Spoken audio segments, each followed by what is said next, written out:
Hello, all, and welcome to another late afternoon's beer review, which I am going to dub yet more existential terror beer review. But I used it positively in order to stop dwelling on the thought of impending nuclear war at worst and economic collapse at best. I went and did my taxes, because focusing on doing taxes felt more positive than either being on the internet reading what's going on or dwelling on it or any of that other stuff. And yeah, then I went and did a bunch of chores. And I don't know, games are just not a good distraction for me right now. Reading, even more so. It's like the part of my brain that's able to focus in reading is not working right now. Yeah, I know, it's kind of dragging on right, but uh, nuclear war was something. I'm Generation X, so my childhood was in the 80s, so I grew up conscious of like nuclear war, Hiroshima, the day after, all that other stuff, and it just ended suddenly. When Berlin Wall fell and fall of the Soviet Union and whatnot, and even though all the bombs were still there, you kind of felt like, oh, it's not going to happen anymore. That terror is off. So I didn't get to go and integrate it into my psyche the way some people who grew up all the way during the Cold War did. And so, like, it, I don't know. It's tough to explain, but let's just get you straight to the beer already. I'm probably killing my channel by ranting on. So yeah. Anyways, what are we reviewing today? This is Modern Times. This is a 4-pack of a pint here. I'm not sure where this brewery is located. No, brewed in San Diego, California, and Portland, Oregon. So, okay, either San Diego or Portland. This is 4.8 ABV. It's a tropical fruit Gose with passion fruit and guava. SRM level 6, IB 10 IBUs, and 1.01 final gravity. Oh, so it also tells you the malts use as well. Very useful.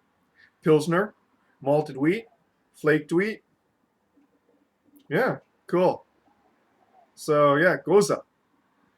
And let's read the description now, shall we? Fruitlands is tart, fruity, and frighteningly delicious. The sour, salty base beer lays down the funky refreshment, while a heavy dose of passion fruit and guava turns the whole thing into a wall-to-wall tropical fruit fiesta. It's a marvelous mix of elements that collides with your mouth like a fruit-filled asteroid of flavor traveling at the supersonic speed of party. That last line was just a little bit too much for me there. Anyways, let's go and pour this out, shall we? Now, this was fairly expensive. It was a little bit over $14 for this 4-pack.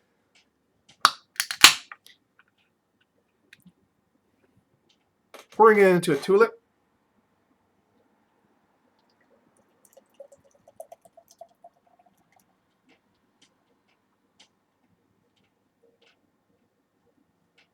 Probably not going to be able to do a full pour here.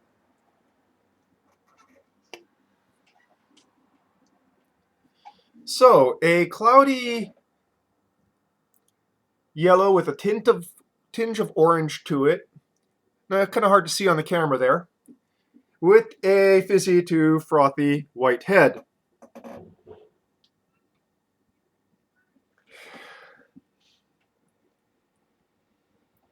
Redolent. Well, I wouldn't say redolent, but it definitely has a sort of passion fruit smell to it. Whetstone.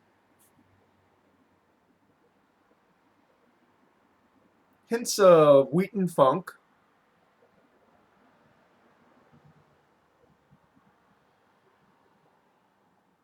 a slight citric juiciness.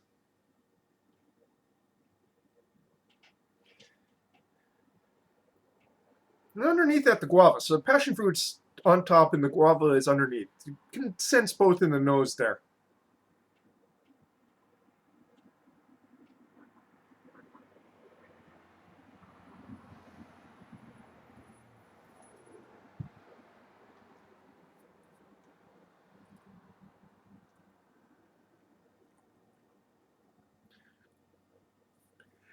Fairly light bodied, but a little bit heavier than some Goses I've had before.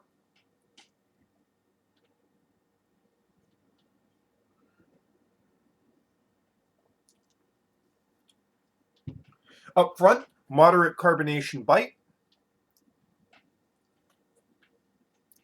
And an initial burst of tartness.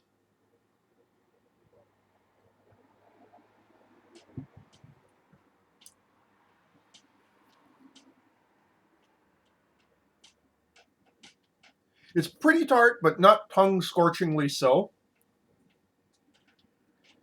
because it sort of transitions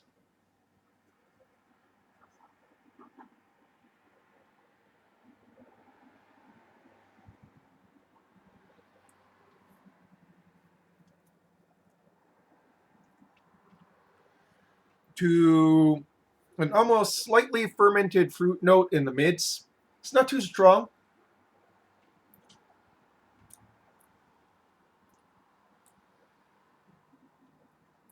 In the long finish,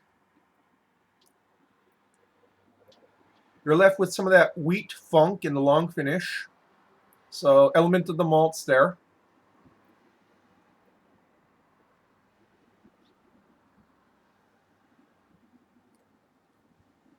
As well as a very subtle ghost of saltiness in the long finish.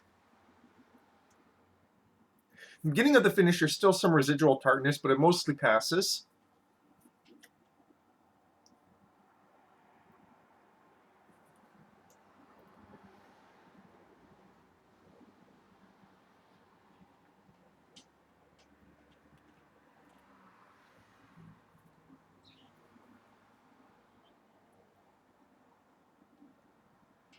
Saltiness really shows up in the mids to finish. And it seems subtle at first, but then when you kind of dwell on it, you really realize, yeah, it's some actually quite salty. Not like quite salty and like a salted beer kind of salty, but salty for a Gose, in which the saltiness is usually more of a mineral aspect rather than I taste salt. You know what I mean?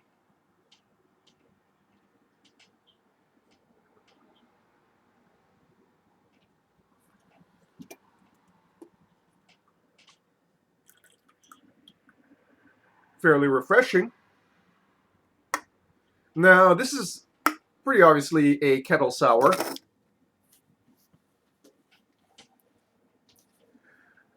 But, well, I should say pretty obviously. It's labeled a kettle sour in the review sites.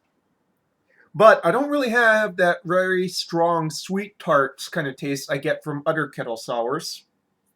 So that's pretty interesting. I'm wondering if the taste of salt, they added enough salt so that kind of balances that out.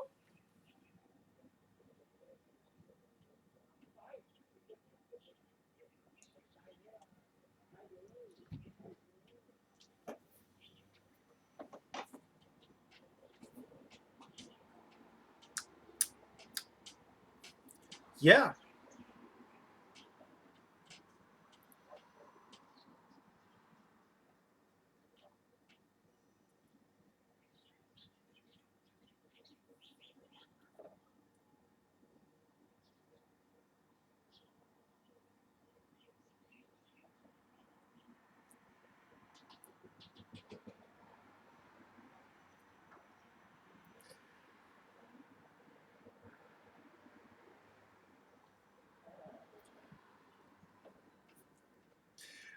The effervescent top note is sort of fermented fruit, but it doesn't have like that distinct sense of, yes, this is passion fruit, yes, this is guava, like it did in the nose.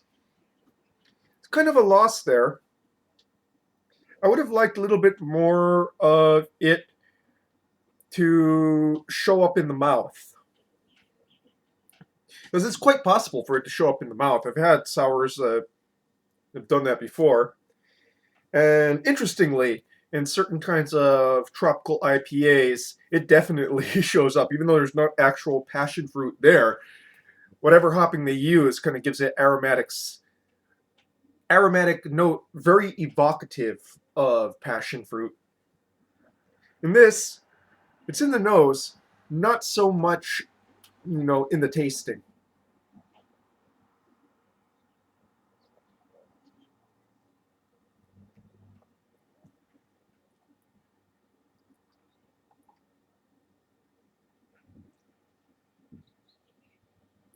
Yeah, as it warms up, there's definitely much more of a salt note than I've ever had in a Gose before, really. Right there in the finish, in the end of the mids and into the finish, it shows up there and kind of sits on the palate. Coldness when I initially was sipping it kind of covered it up. As it's warming up, yeah, definitely. It's not unpleasant like that one chilada that I had, which tasted like, it tasted like I was getting more thirsty drinking it. That's how salty it was. No, it's not unpleasantly salty. It's just notably more salty than Goses I've had before.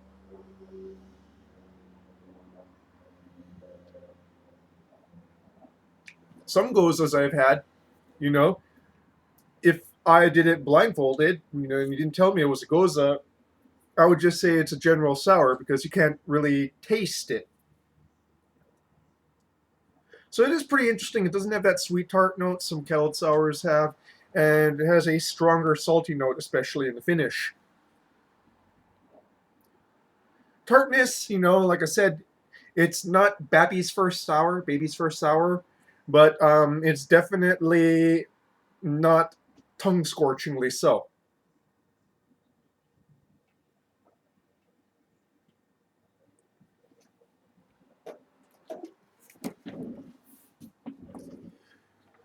So, modern times Fruitlands, sour tropical fruit Gose. Interesting, interesting sour, interesting Gose. But at the price point it sells at here in Hawaii, I'd be hesitant to go and get it again. I'm gonna if I see a sour, I'm gonna buy it and try it because I love sours. But you know, it just doesn't hit that sublime spot for me. It's not bad by any means, but it just doesn't hit that sublime spot for me, even though it has some fairly unique notes to it. And yeah, you know, so I'm gonna kind of end this review. If you've got a chance to go and try this and it's not ridiculously expensive, or you're not poor like me, give it a shot. If you like sours.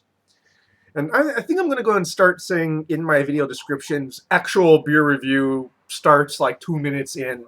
Because I think, I don't think people want to go and hear me go and crumble about what's going on in the world nowadays. Especially when there's beer to go and make it better for just a little while. Well, folks, that is your beer review for this afternoon. I'm going to have about 2 or 3 more. Not of this, of something else. And, call it a night. I'm probably going to make dinner while I'm drinking these beers. So, yeah, until next week, if there is a next week, cheers.